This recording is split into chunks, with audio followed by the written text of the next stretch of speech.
Vous êtes le représentant de l'UNC ici en Belgique.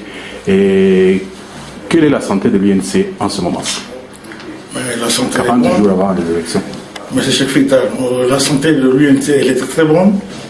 La preuve est que vous voyez la façon dont nous sommes mobilisés pour soutenir la candidature de notre président national à l'élection présidentielle. La santé elle est bonne, que ce soit au pays, que ce soit ici en Belgique. Nous devons rejoindre nos amis de l'UDPS pour descendre aussi dans la rue, de sorte que nous puissions ensemble revendiquer donner le fichier électoral.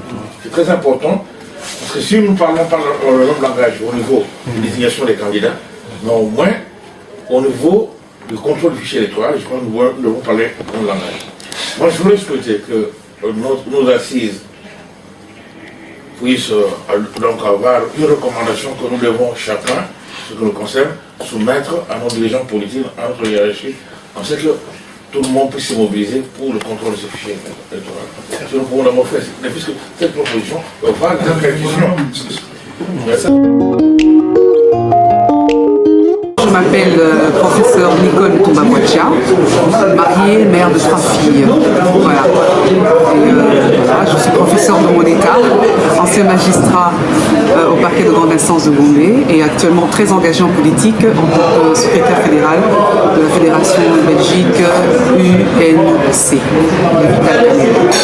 Nous avons eu le plaisir d'avoir le président Vital Kamerhe en villégiature en Europe.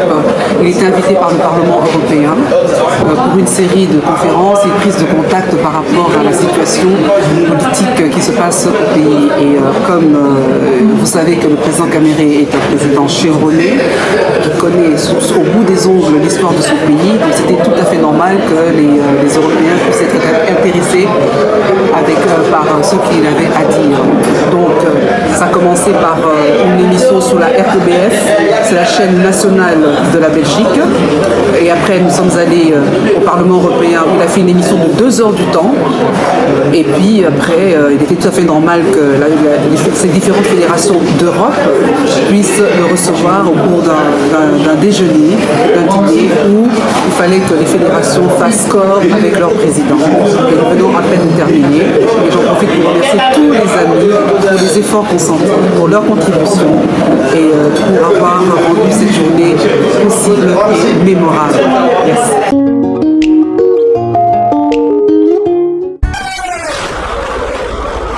Je vous remercie, camarades.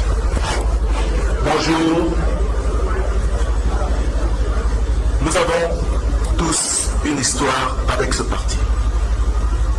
Né d'une vision, celle du président Vital Kamerhe. Celle du président Vital Kamerhe. Pour certains, c'est un recrutement. Pour d'autres, c'est une invitation. D'autres, cela encore des bombes lacrymogènes, des marches et des négociations interminables. Et pour ceux, d'autres ont payé le prix fort et en sont morts.